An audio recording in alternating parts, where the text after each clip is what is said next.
selesaiku sebentar di izin share screen PPT kami. Siapa kelompok 7? Oh, saya, Bu. Apakah suara saya terdengar? Foni suaranya tidak kedengaran. Foni yang bicara ya? Iya, Bu.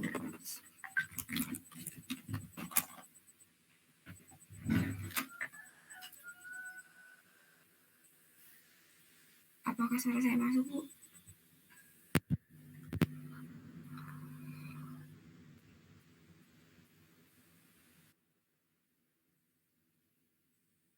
Oh, maaf, saya yang speakernya saya kurangi karena kemarin visitasi.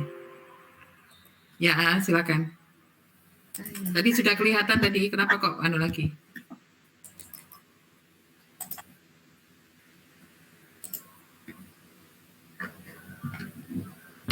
Ya, apakah bisa saya mulai, Bu? Silakan langsung aja. Iya, terima kasih atas waktunya. Assalamualaikum warahmatullahi wabarakatuh. Selamat pagi Bu Jatuh dan teman-teman semuanya.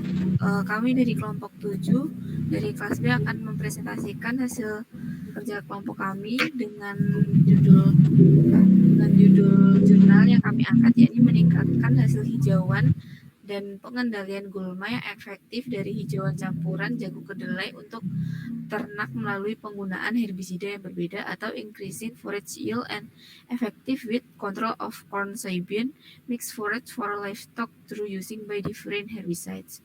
Anggota kelompok dari kelompok 7 yakni ada Berliana Nisfa, Atika Mardika, Rafika Resti, Foni Masuroh, Nabila Amalia, dan juga Maureen Ardina. Next slide.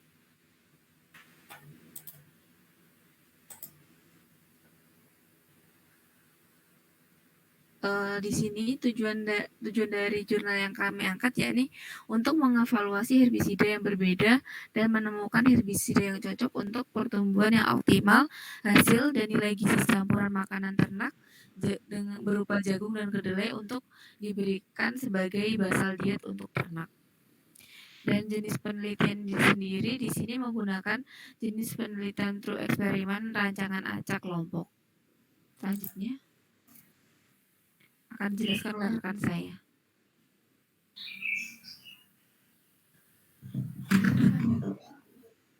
Rancangan penelitian dari penelitian ini yang pertama, jenis rancangan penelitiannya adalah rancangan acak kelompok dengan jenis data yang digunakan adalah jenis data rasio.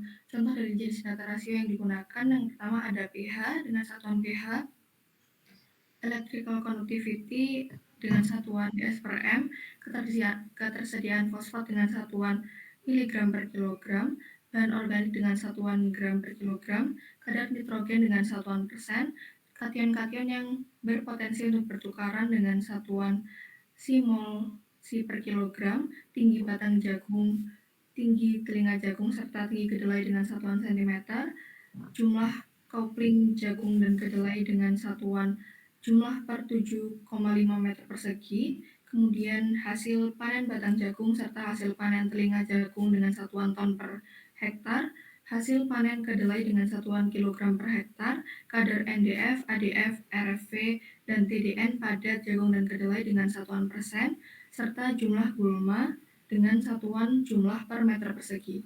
Selanjutnya. Baik, selanjutnya yaitu jenis-jenis variabel juga contohnya. Yang pertama ada variabel bebas atau independen, yaitu pemberian herbisida. Yang kedua ada variabel terikat atau dependen. Yang pertama ada karakteristik pertumbuhan tanaman. Yang kedua bahan kering pada tanaman campuran jagung dan kedelai. Yang ketiga presentase NDF, ADF, RFV, dan TDN hijau untuk bangsa di jagung kedelai. Dan yang keempat kemunculan bunga.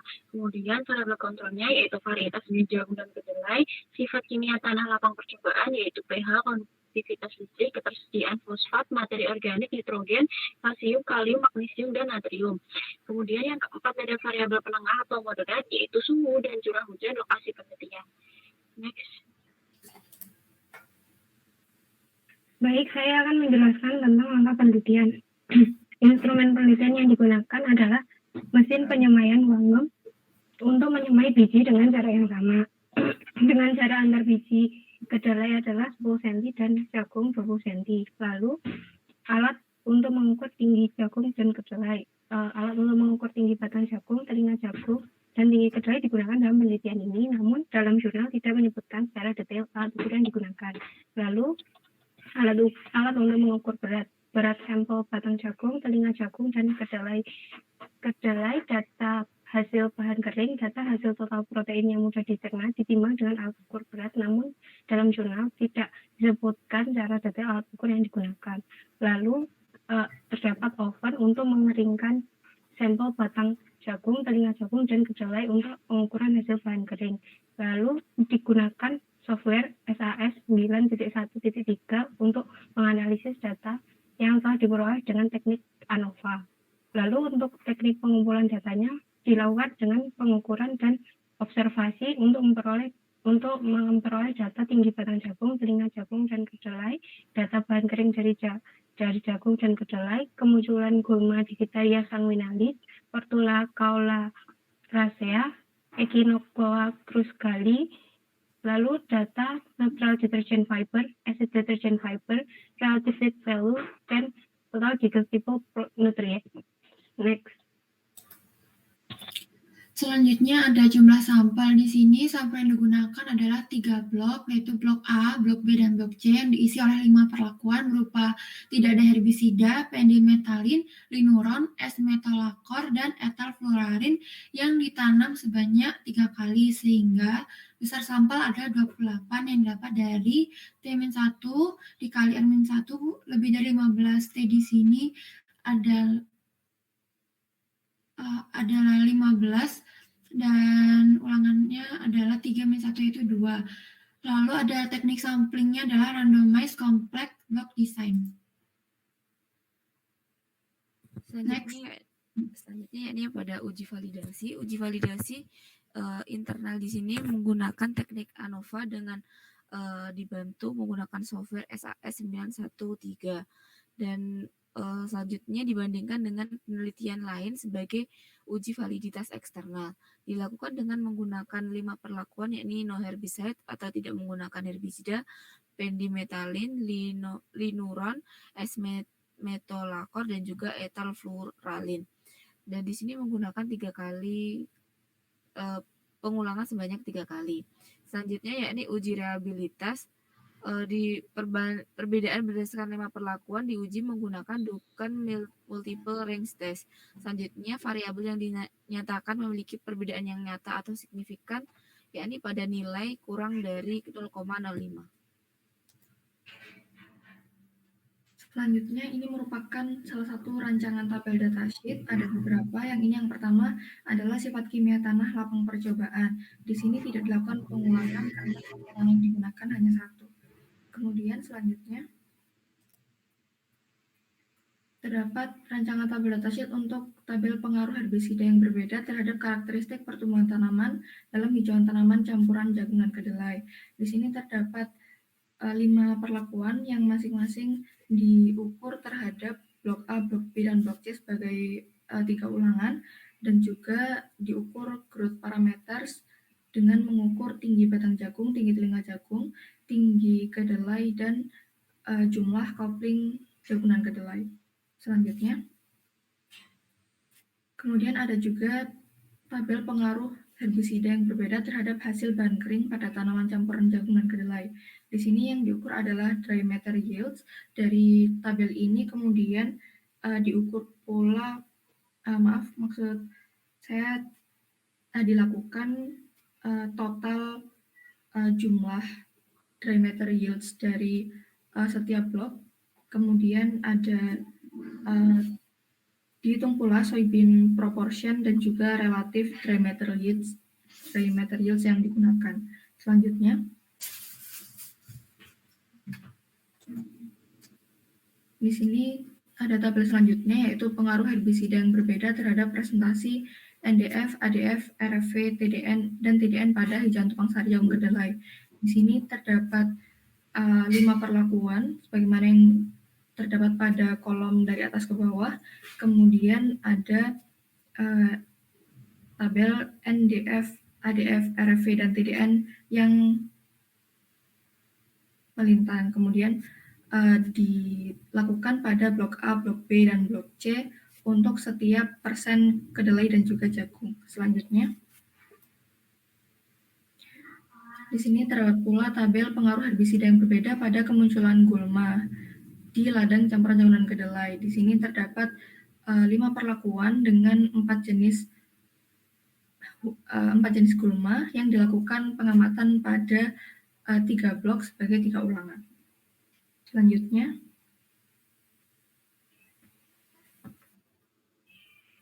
selanjutnya saya Berliana Swalaili akan menjelaskan tentang analisis data. Data yang telah dikumpulkan diuji menggunakan teknik ANOVA menggunakan software SAS 9.1.3. Kemudian diuji menggunakan Bunsen Multiple Range Test. Selanjutnya, berikut merupakan penyajian hasil analisis data penelitian. Yang pertama, di sini terdapat beberapa gambar campuran hijau, campuran tanaman jagung kedelai, yaitu di sini menunjukkan lokasi eksperimen dan karakteristik pertumbuhan pada masing-masing perlakuan di Sangjusi pada tahun 2016. Di sini terdapat 5 perlakuan berupa perlakuan kontrol, yaitu yang tidak diberikan herbisida, pendimetalin, linuron, S-metolachlor, dan etafluralin. Selanjutnya pada tabel 3 dapat diketahui merupakan pengaruh perbedaan pemberian herbisida pada karakteristik pertumbuhan soybean forage. Di sini diketahui beberapa parameter pertumbuhan, yaitu meliputi panjang batang tanaman jagung, panjang daun jagung, panjang kedelai, dan corn bean coupling. Di sini juga menunjukkan beberapa perlakuan yang berbeda yang meliputi tidak terdapat herbisida, pendimetalin, linuron, S-metolachlor, dan etafluralin. Pada tabel 4 ditunjukkan pengaruh pemberian perbedaan herbisida pada hasil berat kering campuran tanaman jagung kedelai. Nah, untuk parameter yang bisa kita lihat di sini yaitu meliputi batang jagung, daun jagung, soybean, total dari ketiga tersebut, soybean proportion, dan relative DM yield. Selanjutnya, pada tabel 5 ini dapat kita ketahui pengaruh pemberian perbedaan herbisida pada presentase NDF, ADF, RFF, TDN pada corn soybean intercropping forage. Di sini juga menunjukkan 5 perlakuan seperti yang telah dijelaskan sebelumnya. Pada tabel 6 ini menunjukkan pengaruh pemberian herbisida pada kemunculan gulma di corn soybean mixed cropping fields. Di sini parameter kemunculan gulma yang ditunjukkan yaitu pada menunjukkan Chenopodium albrum, Digitaria sanguinalis, Portulaca oleracea, dan Echinocolla crusgali. Selanjutnya, berikut merupakan daftar pustaka yang kami gunakan pada jurnal ini.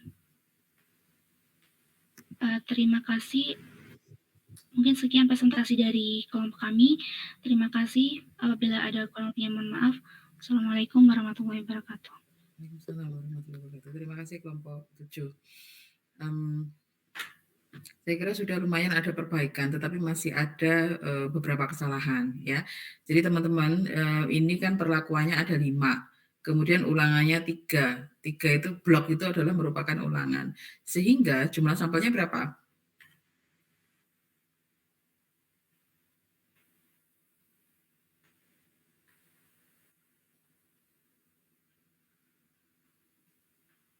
Kok bisa 28 itu dari mana? Izin menjawab Bu Catur. Jadi kemarin kami menghitungnya jadi kayak 5 dikali 3 dulu gitu Bu. Karena 3 blok kami menghitungnya 5 perlakuan itu dikali 3 per bloknya, kan ada ABC, jadi 5 dikali Ya berarti kan 15. Iya. Kok bisa 28? 15 terus dikali dengan 15 dikurangi 1 dikali dengan 2. Jadi jumlah sampel atau besar sampel itu adalah perlakuan dikali dengan ulangan. Ulangannya dalam adalah blok, jadi 15. Nah, terus yang T-1 dikali N-1 itu dalam rangka untuk mencari validitas, cepat validitas. Jadi besar sampelnya tetap 15. Nah, validitas itu teman-teman membandingkan dari rumus Federer, yaitu jadi berdasarkan rumus Federer, yaitu T-1 kali N-1, maka penelitian ini itu sudah valid karena perlakuannya tadi ada 6 dikurangi 1 ya, terus kemudian N-1, 3-1 itu berarti 2, jadi 5 dikali 2, jadi belum valid sebenarnya. Ya, jadi kan 6 perlakuannya 6 dikurangi 1 berarti 5. 5 dikali dengan N-1, jadi dikali dengan 2 berarti 10, berarti masih belum valid. Nah, sehingga ditulis bahwa ini secara uji validitas berdasarkan Federer belum valid, tetapi mereka melakukan uji validitas internal yaitu dengan dengan adanya kontrol itu, dan kemudian mereka melakukan uji beda antar perlakuan yang diberikan. Jadi ada 6 perlakuan yang diberikan tadi itu melakukan uji beda dengan menggunakan ANOVA. Nah, itu adalah validitas internal. Nah, sedangkan validitas eksternal itu dengan membandingkan dengan penelitian serupa yang ada yang dilakukan oleh orang lain di jurnal lain, gitu ya. Nah, terus kemudian untuk uji reliabilitas dari perlakuan ulangan 3 tadi, kemudian sama mereka dicari standar deviasinya. Itu yang menunjukkan bahwa kalau standar deviasinya kecil, itu artinya bahwa reliable.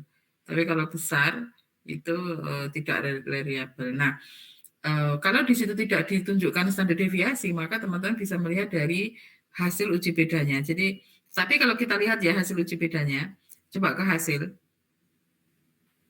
Nah, hasil uji bedanya banyak sekali yang tidak berbeda nyata, kan? Coba p-value lebih dari 0,05 artinya tidak berbeda. Ini yang berbeda hanya Corbin coupling. Jadi yang terakhir yang untuk tabel 3 itu adalah tabel row baris terakhir. Nah, sementara untuk yang di bawah tabel 4 itu tidak ada yang berbeda. Jadi belum bisa menunjukkan perbedaan. Itu karena ulangan yang kurang tadi. Terus berikutnya. Jadi pemberian herbisida pestisida masih belum menyebabkan perbedaan. Kecuali ini yang berbeda hanya ini. Yang berbeda jumlah dari yang tabel 6. Tabel 6 ini p-value-nya untuk yang nomor 2 Digitaria sanguinalis dan yang nomor 4. Yang nomor 4 itu apa? Itu Echinocloa Cruz-Gali itu yang berbeda nyata. Gitu ya. Jadi jumlah dari number per meter persegi itu artinya number apa ini yang dimaksud? Apakah kelimpahan ataukah panen? Itu. Jadi hanya itu saja yang berbeda, yang lainnya tidak. Jadi sebenarnya berdasarkan Federer itu belum valid ulangannya 3 tadi, terus kemudian berdasarkan hasil itu juga ada beberapa yang belum bisa menunjukkan hasil yang berbeda secara signifikan, gitu ya. Nah, terus sebelumnya ada juga yang sebelumnya coba jenis variabel. Terus sebelumnya ya, kita lanjutkan. Nah, kalau instrumen tolong disesuaikan. Variabel bebas itu adalah pemberian, ini tolong disesuaikan. Variabel bebas itu pemberian herbisida sudah betul. Berapa jenis gitu perlu dituliskan. Dependennya itu tolong dicek lagi karena tadi ada banyak parameter yang diamati. Nah, ini variabel kontrol itu sifat kimia tanah itu bukan variabel kontrol, tetapi itu sebenarnya merupakan variabel moderat. Jadi hasil panen, kemudian adanya gulma dan seterusnya itu sangat dipengaruhi oleh faktor fisik kimia tanah. Nah, oleh karena itu, dan mereka tidak bisa mengontrol karena karena untuk mengontrol semua tadi itu membutuhkan biaya yang mahal. Oleh karena itu sama mereka hanya diamati saja. Nah, jadi ini merupakan variabel moderat sebenarnya. Mereka tidak kontrol tapi mereka juga cek. Terus kemudian ini yang bisa mempengaruhi kemungkinan hasilnya, gitu ya, sifat fisik kimia. Nah, varietas benih jagung dan kedelai mungkin ini dikontrol, itu artinya bahwa mereka yang dikontrol itu artinya mereka pada saat perlakuan itu disamakan. Jadi varietas benih jagungnya disamakan, kedelai juga disamakan. Tetapi yang sifat kimia tanah tidak, mereka tidak bisa menyamakan. Oleh karena itu dilakukan acak blok tadi. Ya karena mereka tidak bisa mengendalikan. Jadi sebagai variabel moderatnya. Terus sebelumnya lagi, nah sehingga rasio ini pH itu tidak ada satuan. pH kok bisa satuannya pH. Terus kemudian electric conductivity itu desisimen S-nya besar. Jadi satuannya teman-teman harus hati-hati, banyak yang salah tulis gitu ya, karena nanti akan berpengaruh. Nah, ini semua rasio oke, enggak apa-apa. Sebenarnya pH itu bisa termasuk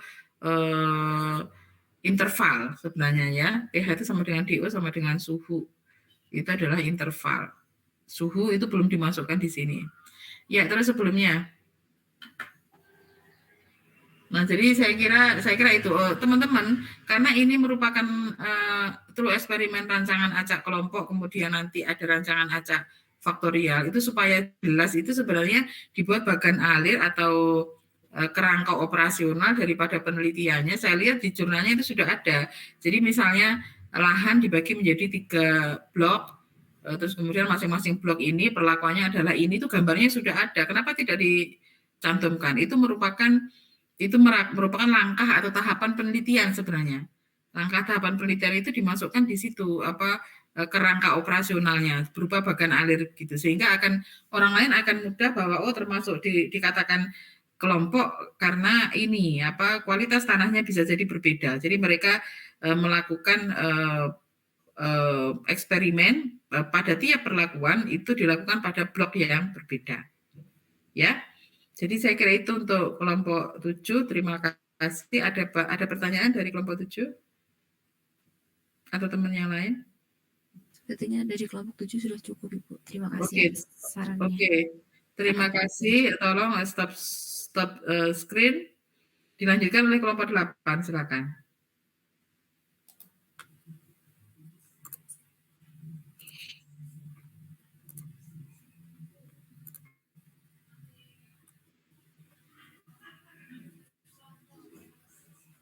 Permisi Bu, untuk PPT-nya apa sudah terlihat? Sudah kelihatan, langsung aja ya. Oke. Assalamualaikum warahmatullahi wabarakatuh. Kami dari kelompok 8 akan menyampaikan hasil review jurnal dari kelompok kami dengan judul jurnal pengaruh perlakuan panen dan pasca panen terhadap komposisi proksimat dan gizi dari umbi bawang yang telah disimpan. Kelompok 8 terdiri dari Heni Sukma, Ajeng Hanum, Novia Nabila, Anggita Rizky, dan Tarisa Khairina. Selanjutnya akan dijelaskan oleh rekan saya.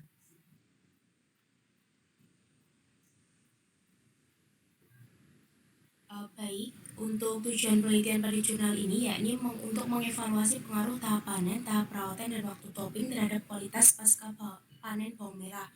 Untuk kualitas yang dievaluasi pada penelitian ini meliputi penurunan berat umbi, protein, dan komposisi nutrisi. Next.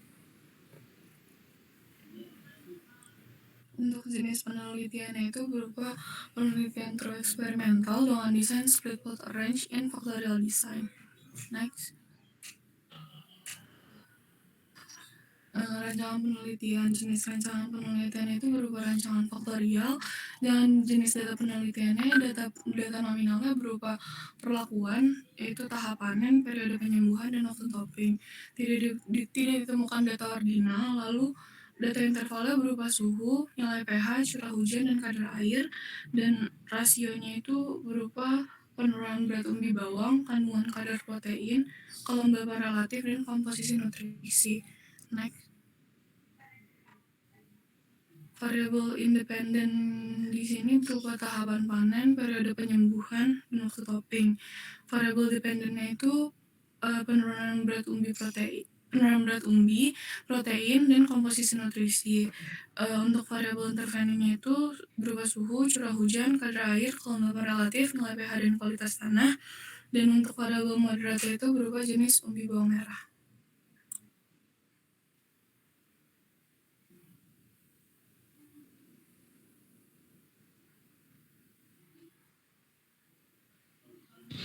Iya, selanjutnya yakni langkah-langkah penelitian. Di mana instrumen penelitian yang digunakan yakni menggunakan software Excel Stat versi 2020, sedangkan teknik pengumpulan datanya yakni menggunakan pengukuran dan observasi. Untuk pengukuran digunakan untuk mengukur dari faktor dan perlakuan yang digunakan. Untuk observasi adalah untuk melihat dari hasil pengukurannya. Next.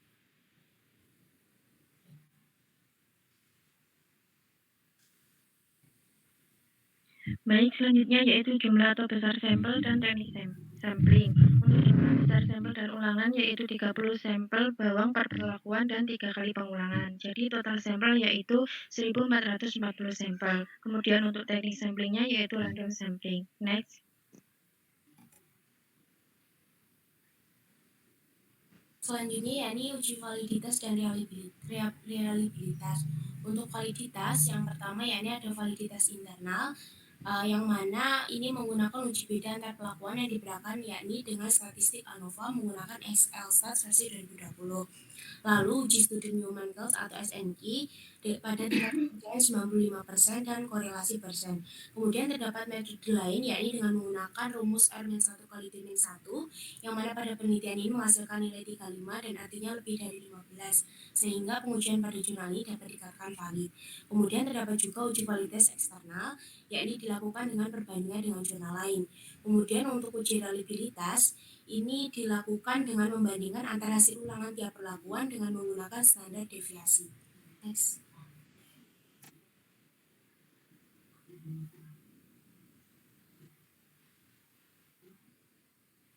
Iya, selanjutnya yakni rancangan tabel dan hasil, di mana tabel pertama merupakan analisis proksimat bawang merah yang disimpan dan dipengaruhi oleh perlakuan pasca panen.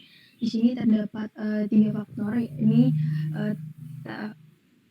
tahap panen itu sebagai perlakuan utama, periode pengawetan sebagai subperlakuan, dan waktu topping sebagai sub-subperlakuan. Di mana perlakuan faktor ini dilakukan dengan 3 kali pengulangan dengan variasi musim sebagai yakni ada 2, yakni musim pertama itu dilakukan pada Oktober sampai Desember 2019, sedangkan musim kedua yakni pada Januari sampai Maret 2020.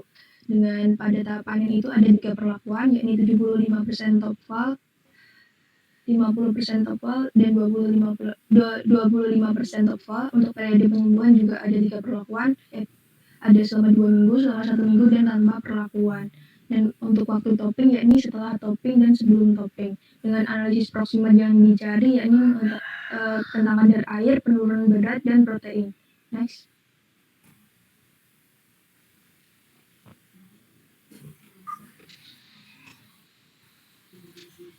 Next slide.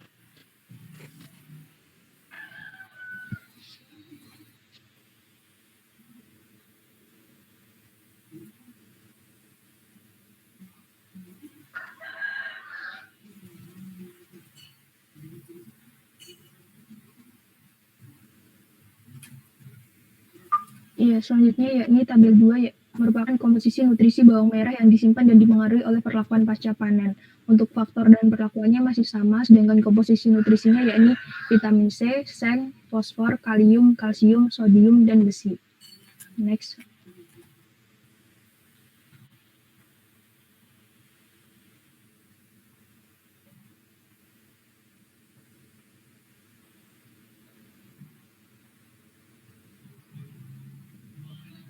Ya, untuk tabel 3 yakni nilai P hasil interaksi antar faktor dengan perlakuan yang berbeda. Tadi kan ada 3 faktor, jadi dicari interaksi antar faktornya yakni tahap panen dengan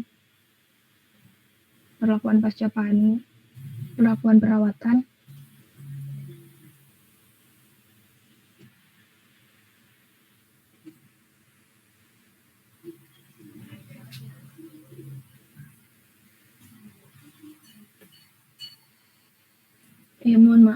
tadi saya kehilangan jaringan. Ya, untuk saya lanjutkan, tabel 3 ini merupakan nilai P hasil interaksi antar faktor dengan perlakuan yang berbeda, di mana interaksi faktornya yakni tahap panen dengan perlakuan periode pengawetan, dengan yang kedua yakni interaksi faktor tahap panen dengan waktu topping, yang ketiga interaksi faktor antara periode pengawetan dengan waktu topping, dan yang keempat interaksi antara 3 faktor. Jadi nilai P dari yang tabel sebelumnya dimasukkan ke sini untuk diketahui interaksinya. Next slide. Saya Novia Nabila, selanjutnya saya akan menjelaskan bagian analisis data. Data proximat dan nutrisi itu dianalisis dengan uji ANOVA untuk mengetahui ada tidaknya perbedaan antara perlakuan dan interaksinya dengan menggunakan software Excel-Stat versi tahun 2020. Kemudian cara yang signifikan dipisahkan menggunakan uji Student Newman Coles dengan tingkat kepercayaan sebesar 95%. Kemudian terdapat korelasi Pearson dilakukan untuk mengetahui hubungan antara variabel fisikokimia yang berbeda.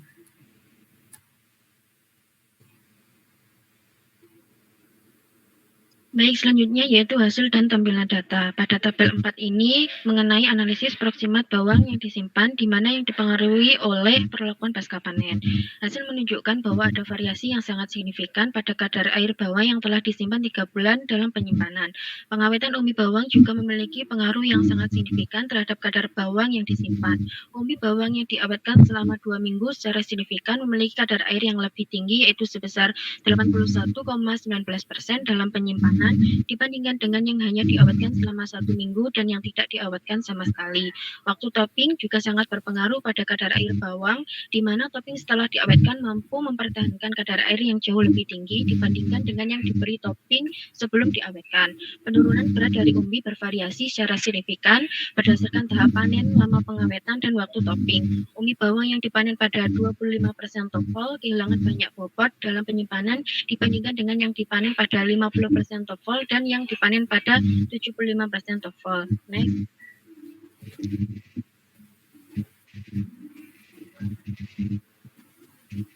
Berikutnya yaitu mengenai pengaruh perlakuan terhadap analisis proximat bawang yang disimpan. Dipanen pada 75% top fall terkandung secara signifikan lebih tinggi kandungan protein dibandingkan dengan yang dipanen pada 50% top fall dan yang dipanen pada 25% top fall. Umbi bawang yang diawetkan selama 2 minggu sebelum penyimpanan mengandung kandungan protein yang jauh lebih tinggi dibandingkan dengan yang diawetkan hanya 1 minggu dan yang tidak diawetkan sama sekali. Kelembapan tertinggi dipertahankan pada tahap panen 75% top fall, di mana dikombinasikan dengan lama pengawetan 2 minggu dan topping setelah pengawetan. Next. Selanjutnya yaitu terdapat tabel komposisi nutrisi bawang yang disimpan dipengaruhi oleh perlakuan pasca panen. Tahap panen yang berbeda, lama pengawetan, dan waktu topping sangat signifikan berpengaruh terhadap kadar vitamin C, fosfor, kalium, dan kalsium. Akan tetapi, tahap panen tidak berpengaruh pada tingkat natrium dalam bawang. Panen memiliki pengaruh yang signifikan terhadap kadar seng, sedangkan lama pengawetan tidak berpengaruh signifikan terhadap tingkat zat besi dalam umbi yang disimpan. Dipanen pada 75% top fall terkandung secara signifikan lebih tinggi kadar vitamin C, kalium, kalsium, dan zat besi dibandingkan dengan yang dipanen pada 50% top fall dan 25% top fall. Umbi bawang yang diawetkan selama 1 hingga 2 minggu sebelum penyimpanan mengandung kadar vitamin C, kalium, dan kalsium yang jauh lebih tinggi, tetapi kadar natriumnya lebih rendah dibandingkan dengan yang tidak diawetkan. Selanjutnya yaitu terdapat nilai interaksi antara faktor perlakuan yang berbeda, yaitu interaksi perlakuan pada variabel proximat dan nutrisi yang berbeda, seperti yang ditunjukkan pada tabel 7. Semua perlakuan interaksi signifikan untuk variabel penurunan berat umbi kecuali tahap panen dan pengawetan, kemudian lama pengawetan dan waktu topping.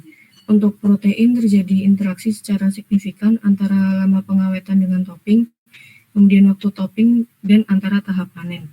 Untuk vitamin C, semua interaksi perlakuan adalah signifikan kecuali tahap panen dan waktu topping. Untuk fosfor, kalium, dan natrium terjadi interaksi secara signifikan antara tahap panen dan lama pengawetan saja.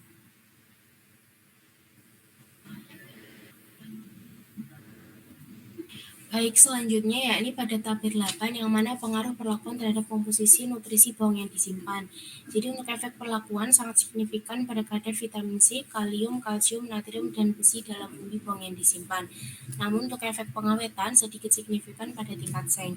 Untuk perlakuan 75% top fall, 2 weeks of curing, dan topping after yang mana menggabungkan tahap panen akhir pada 75% top fall, 2 minggu pengawetan, dan topping setelah pengawetan menunjukkan bahwa kadar vitamin C dan kalsium tertinggi, tetapi untuk kadar natriumnya paling rendah.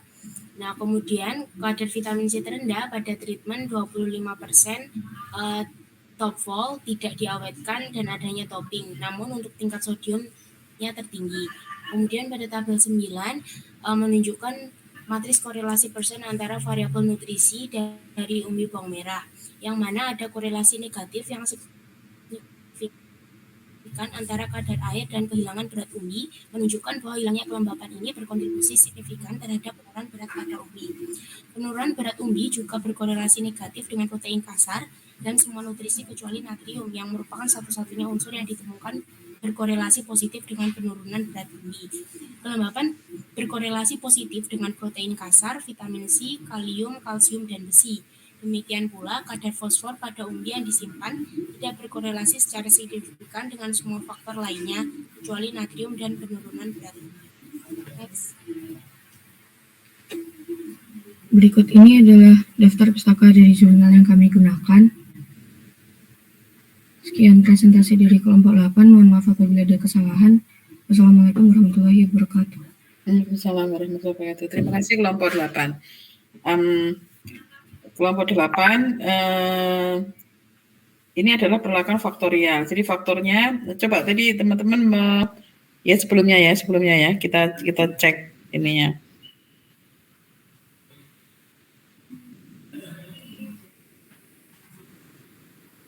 Ya, boleh. Terus. Ya, oke. Terus. Untuk rancangannya faktorial dengan berapa faktor tadi mestinya ditulis ya, 3 faktor, kemudian masing-masing berapa level, itu mestinya harus ditulis. Terus kemudian ini nominal. Nominal ini saya sudah berulang kali mengatakan bahwa teman-teman untuk memasukkan jenis data itu yang dimasukkan hanya data yang dependent variable. Jadi data yang termasuk dalam dependent variable dan moderate variable boleh kalau itu nanti akan dianalisis. Jadi tujuan daripada mengetahui jenis data itu dalam rangka untuk menyiapkan bagaimana cara analisis datanya. Oleh karena itu paling tidak yang ada di dalam tabel data dan juga grafik data, kalau ada grafik itu yang dimasukkan di dalam jenis data. Dan juga data-data yang merupakan jadi yang ada ulangannya di situ ya. Jadi dependent variable terutama itu yang wajib harus dimasukkan. Dan kemudian ini untuk interval suhu itu interval boleh, pH itu boleh, tapi curah hujan dan kadar air itu masuk ke dalam rasio ya. Jadi masih salah di sini. Terus berikutnya.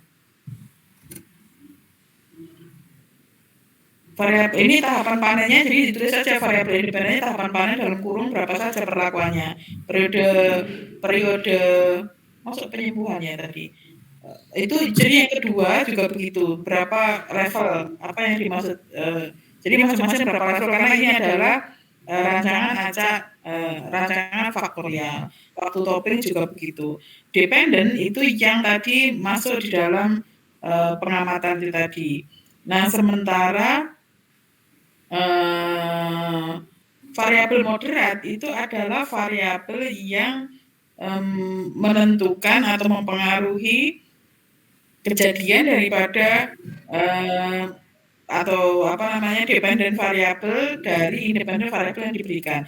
Saya kira jenis umbi bawang merah itu apakah itu dimasukkan ke dalam moderat atau itu yang dikontrol? Jenis umbi bawang merahnya sama apa enggak dari perlakuan tadi? Ada yang bisa menjawab?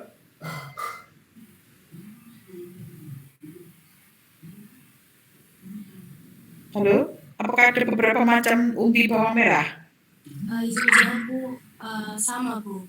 Tidak Kalau ada sama, oke, kalau sama berarti bukan masuk moderat, tapi masuk variabel yang dikontrol, ya. Sementara ini suhu curah hujan dan seterusnya itu bisa masuk moderat atau intervening tergantung dari bagaimana peranan. Jadi tolong dilihat di dalam PPT saya apa perbedaan antara ini dengan yang ini. Ya, tetapi yang jelas jenis umbi bawang merah itu yang diamati oleh mereka yang digunakan untuk pengamatan, maka itu yang dikontrol. Gitu ya. Berikutnya.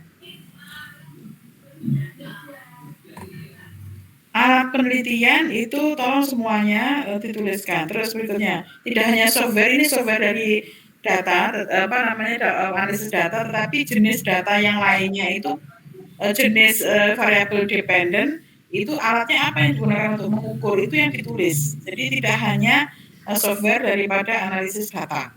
Ya, terus berikutnya.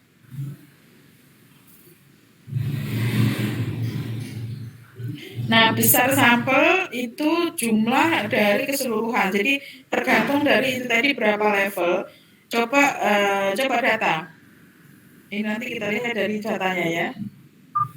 Uji validitas internal itu uji validitas sampean harus sudah mengetahui dulu tadi masing-masing. Jadi akhirnya perlakuannya ada berapa. Perlakuannya ada berapa? Coba ke data kalau begitu. Kita lihat. Tabel data sheet ini juga salah. Terus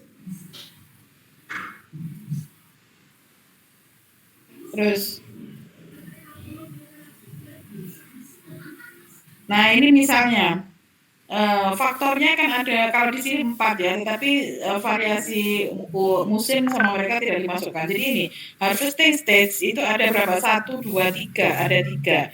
Kemudian curing period itu ada 2. Topping time ada 2. Jadi artinya perlakuannya 3 dikali dengan 2 berarti 6. 6 dikali dengan 2 berarti ada 12. Ya, ada 12. Terus kemudian masing-masing berapa ulangan, teman-teman? Izin menjawab Bu, 3 kali pengulangan. Ya, berarti 3 kali 12 jadi jumlahnya 36. Tadi jumlahnya berapa sampelnya? Masing-masing perlakuan 30 sampel. Bu, permisi Bu. Ya, kita. Permisi Bu catat. Tadi yang curing period itu ada 3 kali perlakuan Bu. Jadi ada yang 2 minggu, 1 minggu sama yang tidak diperlakukan. Iya, oke. Berarti 3 kali 3 9, 9 dikali 2. Berarti 18 dikali 2 jadi 36 ya. 36 tadi harus dicek lagi nanti. Oh ya, sebelum kita ngecek lagi ke depan 36, ini berarti kadar daripada kelembapan bawang, kemudian berat bawang yang hilang, kemudian protein. Kadar protein itu juga termasuk ke dalam dependent variabelnya. Terus sebelumnya. Nah, analisis data tidak masalah. Terus sebelumnya. Nah, tabel data sheet ini tabel 3 itu merupakan hasil analisis data ya. Jadi teman-teman tidak boleh dimasukkan karena yang namanya rancangan tabel data sheet itu adalah data mentah yang nanti akan dikumpulkan saat peneliti itu mengumpulkan atau mendapatkan data dari hasil penelitiannya. Jadi kalau seperti ini, jadi yang dimasukkan justru kadar air, pengurangan berat, protein dan seterusnya, tetapi bukan interaksinya. Interaksi di sini itu adalah hasil analisis data. Tetapi kadar air tadi itu dari 36 perlakuan. Pengurangan berat bawang juga dari 36 perlakuan. Begitu ya sebelumnya. Nah, demikian juga dengan di sini. Jadi ini vitamin C dan seterusnya itu harus dimasukkan dalam data variabel dependennya. Terus kemudian ini termasuk semuanya rasio. Terus kemudian ini pada perlakuan ini nilai P sama standar deviasinya tidak perlu masuk, tetapi justru perlakuan ini kan ada 3 ulangan. Ini harus di-split lagi, ada 3 baris, yaitu ulangan 1, ulangan 2, ulangan 3. Demikian juga dengan yang di bawahnya periode pengawetan ada 3. ulangan. Gitu ya. Jadi nilai P sama itu tuh hasil analisis data. Namanya ini sampean hanya membuang data kemudian dimasukkan sebagai rancangan tabel data sheet, ini salah. Ya, jadi harus data mentah termasuk ulangan. Terus sebelumnya, statistik nggak perlu sebelumnya. Nah, di sini juga ada statistiknya tetapi terus kemudian belum ada ulangannya. Kadar air, penurunan berat, protein itu juga masuk ke dalam tabel dalam jenis data. Sebelumnya lagi, nah validitas itu tadi berarti ada 36, berapa tadi? 3 dikali 18 ya. 3 dikali 3 dikali 2 kan ya, 3 dikali 3 itu 9 dikali 2 18. Ulangannya 2 per 3 ya ini tadi. 3 berarti saya salah kalau 36. 18 dikali 3 ya tadi ya berarti.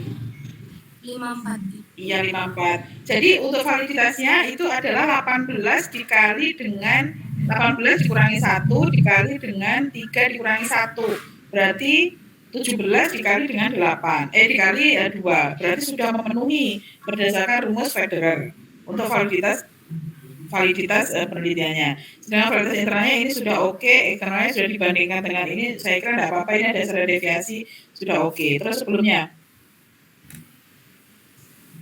nah sehingga jumlah sampelnya berapa tadi yang benar?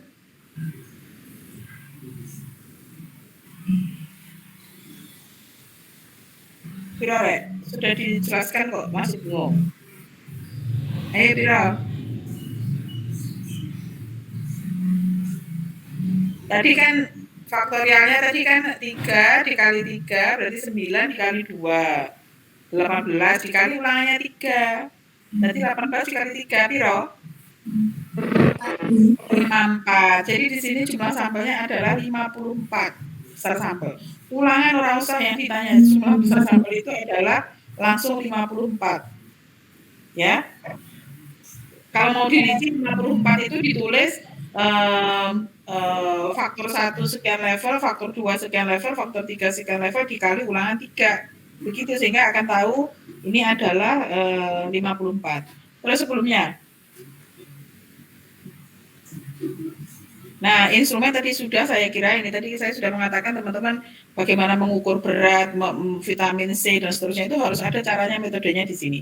Terus sebelumnya. Nah, ininya juga harus dilengkapi ya, dependennya tidak hanya ini tadi banyak sekali. Sebelumnya lagi. Nah, sehingga di sini juga begitu ya. Tolong dicek semua data yang ada dalam dependen harus masuk ke sini dan dependennya tadi masih salah. Jadi semua data yang ada di dalam tabel itu tadi adalah dependent variabel sehingga semuanya harus masuk. Ya. Ya, saya kira demikian untuk kelompok ini. Terima kasih. Adakah pertanyaan dari kelompok?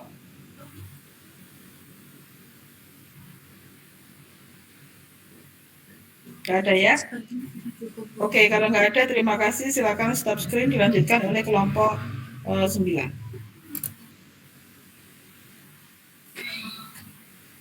Baik Bu, permisi akan saya screen. Ya, silakan.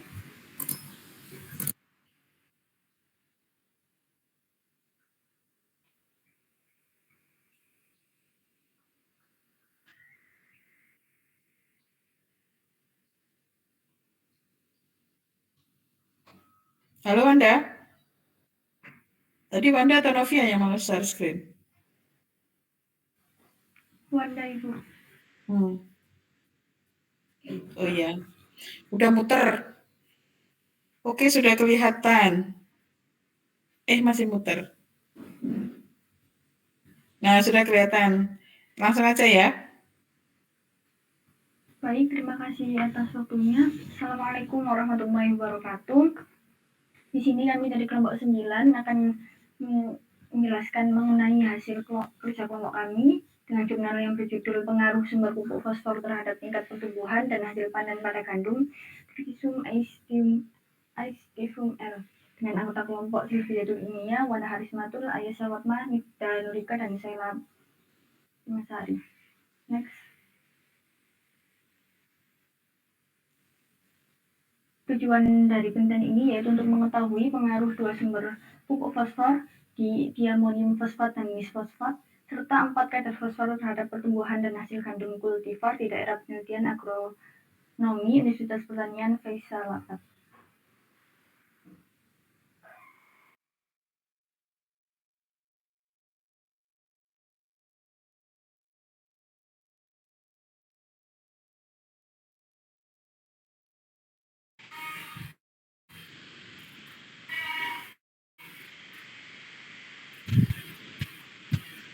Kemudian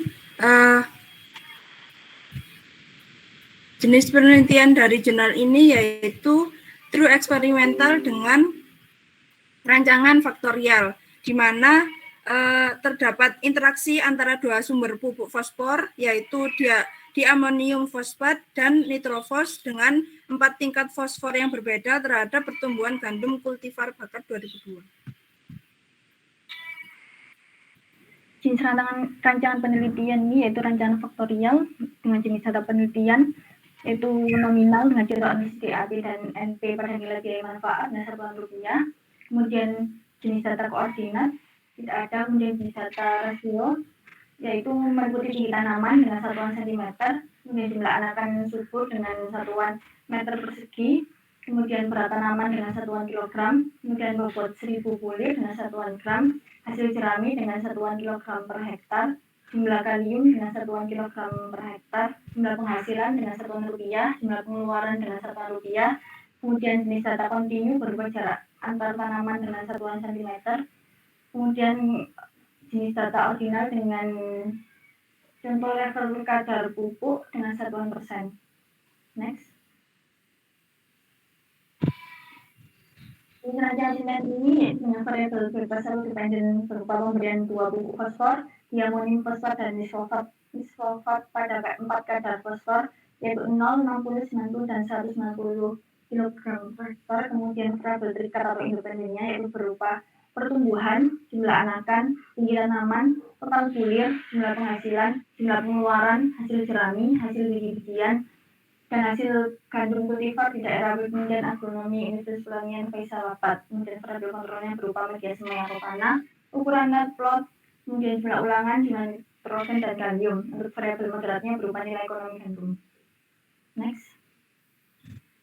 Kemudian langkah-langkah penelitian. Instrumen penelitian yang digunakan yaitu lembar observasi yang digunakan dalam mengukur jumlah anakan yang fertil persatuan dan satuan luas dan jumlah spikelet per spike. Kemudian terdapat alat mengukur tinggi tanaman saat panen dengan satuan cm. Kemudian terdapat alat pengukur berat untuk menentukan kadar fosfor. Kemudian teknik pengumpulan datanya yaitu teknik pengukuran langsung dan teknik observasi langsung. Baik, selanjutnya untuk ukuran sampel dan teknik sampling. Untuk jumlah sampel yang digunakan yaitu ada 8 sampel, yaitu dari 4 kadar fosfor dengan 2 sumber fosfor yang berbeda, dan dilakukan dengan 4 kali pengulangan. Untuk teknik sampling yang dilakukan yaitu randomized complete block design. Next. Okay. Kemudian untuk uji validitas dan reliabilitasnya, yang pertama pada uji validitas yaitu validitas dalam jumlah pengulangannya itu didapatkan 21 sehingga ujinya itu valid. Kemudian untuk validitas internalnya digunakan untuk uji beda menggunakan ANOVA atau Analysis of Variance. Kemudian untuk validitas eksternal ini dibandingkan dengan penelitian lain. Selanjutnya untuk uji reliabilitasnya ini dilakukan perbandingan antara perlakuan yang digunakan menggunakan LSD atau Least Significant Difference dengan tingkat probabilitas 5%. Berikut merupakan rancangan tabel data pengamatan. Sesuai dengan tujuan dari penelitian ini, yaitu untuk mengetahui pengaruh pupuk dan kadar fosfor terhadap pertumbuhan dan hasil gandum, maka pada rancangan tabel dapat diukur hal-hal yang mengindikasikan pertumbuhan dan hasil gandum seperti pada tabel 1, yaitu jumlah anakan yang subur, jumlah biji pada spike, berat 1000 biji, dan hasil biji-bijian dari Triticum aestivum L. Selanjutnya,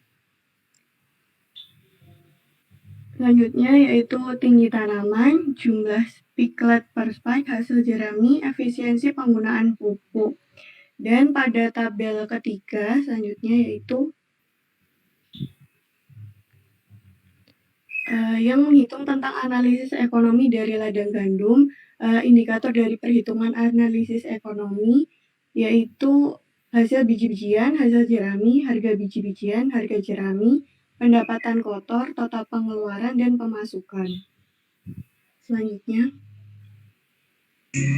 kemudian teknik analisis data yang terkumpul dan analisis menggunakan analisis secara statistik dengan uji beda menggunakan ANOVA. Next slide.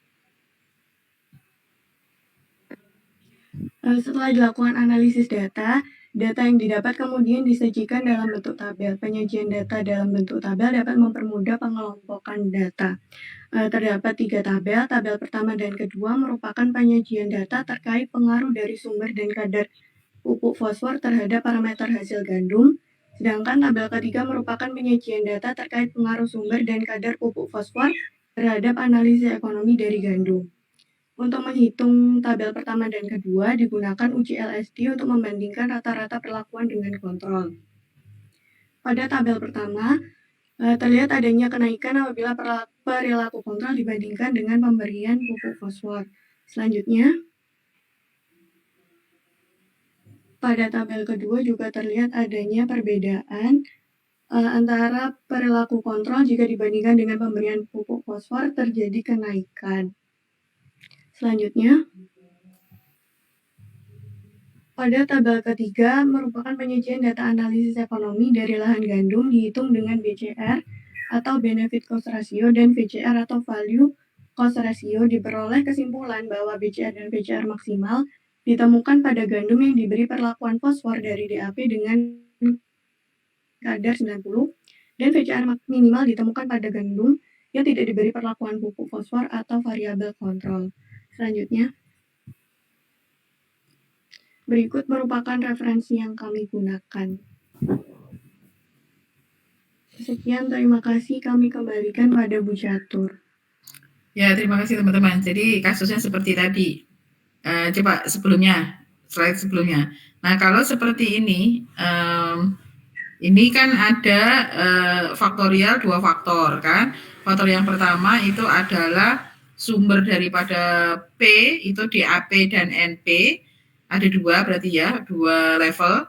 Kemudian faktor yang kedua adalah kadar daripada fosfor, ada 4 yaitu 0, 60, 90, 120. Jadi total daripada perlakuan ada berapa ini? Ulangannya ada berapa ini ulangannya? Ada 4, Bu. Ulangannya 4, berarti ini faktor yang pertama 2 dikali dengan kadar fosfor 4 berarti 8 dikali 4 berarti jumlah sampelnya berapa? 32. Terus tadi udah betul apa belum? Masih salah, Bu. Masih salah. Terus kemudian yang ada di situ tadi, semua data yang ada di situ itu termasuk dalam variabel terikat. Jadi ini juga salah ya. Ini semua perlakuan tadi itu kemudian ada di split per ulangan, gitu ya. Ini split per ulangannya juga belum. Terus sebelumnya yang berbeda ini adalah data dari ini penilaian ekonominya. Penilaian ekonominya itu yang tidak per perlakuan sepertinya ya.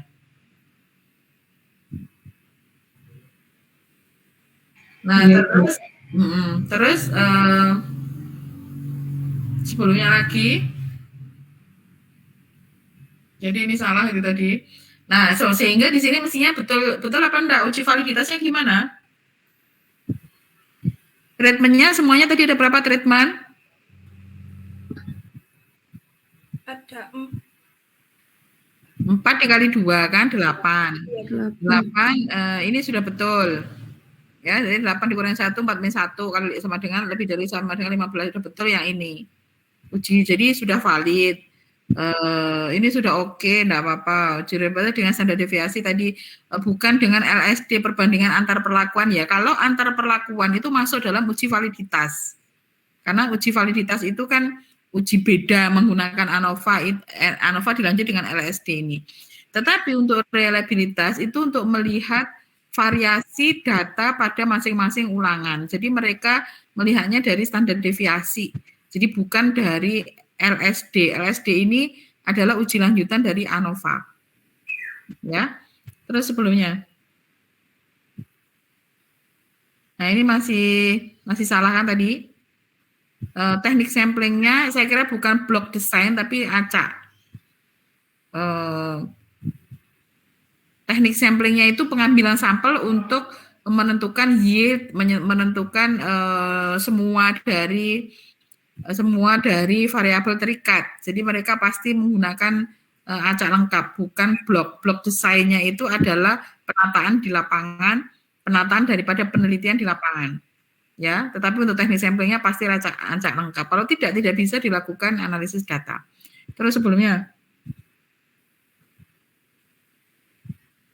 Nah, kemudian sehingga instrumen penelitian itu adalah semua alat untuk mengukur data. Datanya tadi kan tidak hanya kadar fosfor kan, tetapi semua yang ada di tabel tadi. Iya kan? Semua yang ada di tabel tadi. Jadi ada berapa tabel tadi yang di belakang tadi, jadi banyak. Dan itu semuanya juga masuk dalam jenis data. Coba jenis datanya. Nah, jenis datanya kan belum semuanya dimasukkan. Jadi tolong teman-teman masukkan tadi coba di dalam ini ya, di dalam tabel tadi ya, kembali ke tabel. Jadi teman-teman ini sepertinya masih bingung dengan jenis data dan juga rancangan dan juga penentuan daripada itu. Tabel terakhir.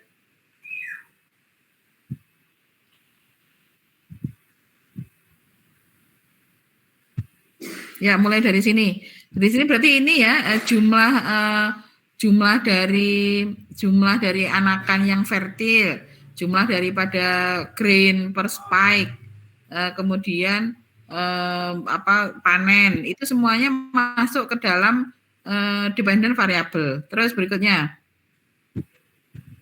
tinggi tanaman, kemudian spiklet itu namanya, ngomongnya gimana ya bahasa ininya, bahasa Indonesianya apa ya spiklet itu Bu Indah yang tahu, ini saya karena bukan penelitian tanaman ini. Kemudian juga panen daripada jerami, efisiensi daripada fertilizer, itu cara ngukurnya harus ada rumusnya itu di situ. Itu termasuk dalam dependent variable. Terus berikutnya, tadi kan belum ada ini grain yield, straw yield, kalau ini kan coba kontrol DAP, kontrol 60, sama mereka dijadikan satu kalau gitu. DAP 60, oh iya, ini semua datanya ada. Jadi ini juga masuk ke dalam dependent variabelnya mereka. Jadi termasuk variabel ekonomi itu masuk di sini. Gitu. Kalau panen sekian, harganya seperti apa? Harga itu termasuk apa? Harga itu jenis datanya.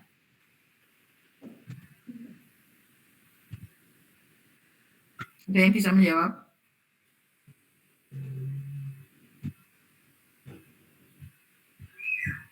Harga itu punya nol mutlak, terus kemudian harga itu bisa mengukur kelipatan. Harga Rp1.000 itu sama dengan 2 kali lipat harga Rp500. Jadi termasuk apa, Ray? Skalanya? Rasio. Iya, rasio. Ya, jadi semuanya masuk ini, semua parameter ini masuk ke dalam jenis data. Ya, saya kira itu untuk kelompok ini. Ada pertanyaan dari kelompok 9? Permisi Bu, izin bertanya. Ya. Iya, untuk tadi kan uji reliabilitasnya kan bisa menggunakan standar deviasi begitu ya Bu. Namun pada jurnal ini sepertinya tidak ditunjukkan berapa standar deviasinya begitu Bu. Iya. Itu bagaimana Bu? Standar deviasi kadang-kadang memang tidak ditunjukkan sama mereka. Tetapi mereka sebenarnya ya, kalau standar deviasi itu memang betul, itu bisa dilihat dari tabel biasanya atau plus minus begitu ya. Tetapi kadang-kadang kalau di situ ada beda, itu artinya bahwa variasinya kecil. Coba dari hasil uji ANOVA mana?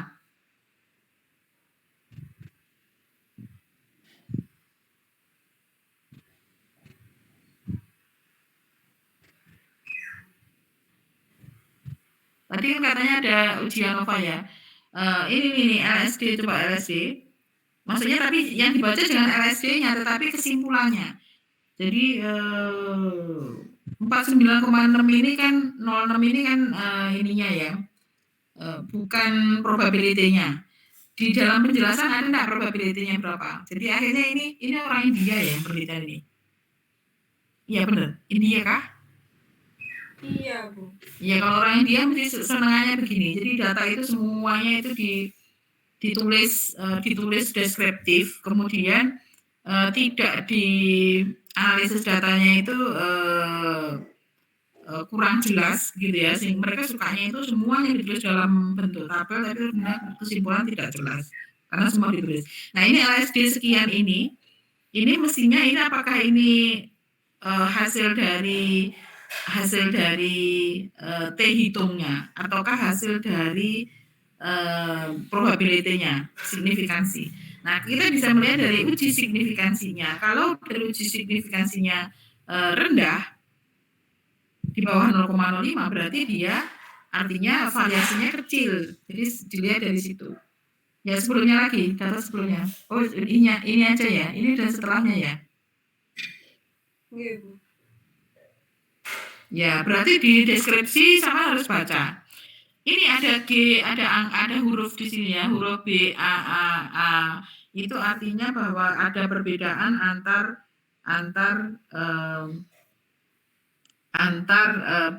kadar daripada fosfor. Artinya bahwa yang ini, yang 60 dengan 90 itu standar deviasinya itu sama, agak besar sehingga mereka akan sama. Jadi 60, 90, 120, tapi berbeda dengan B, berbeda dengan 0. Fosfor 0 itu yang paling berbeda. Gitu dibandingkan dengan 60, 90, 120 karena notasinya sama. Kalau notasi sama itu artinya standar deviasinya besar. Gitu. Jadi sebenarnya standar deviasi dihitung, tapi sama mereka tidak ditunjukkan. Iya. Iya, Bu. Bisa dilihat dari notasi. Ya sudah, saya kira itu.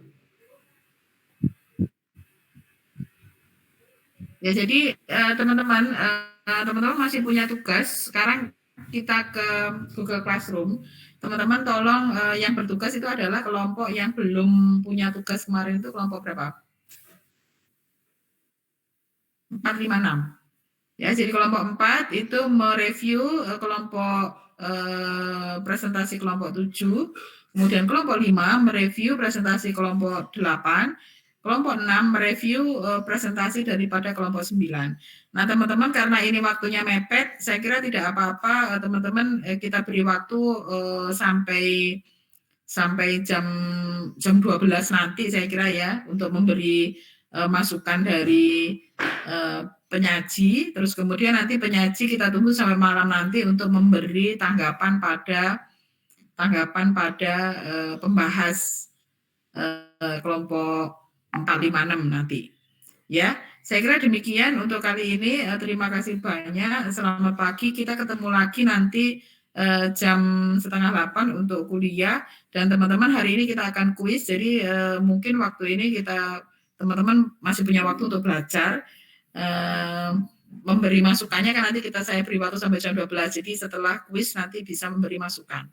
Ya, saya kira demikian. Terima kasih. Selamat pagi. Assalamualaikum warahmatullahi wabarakatuh.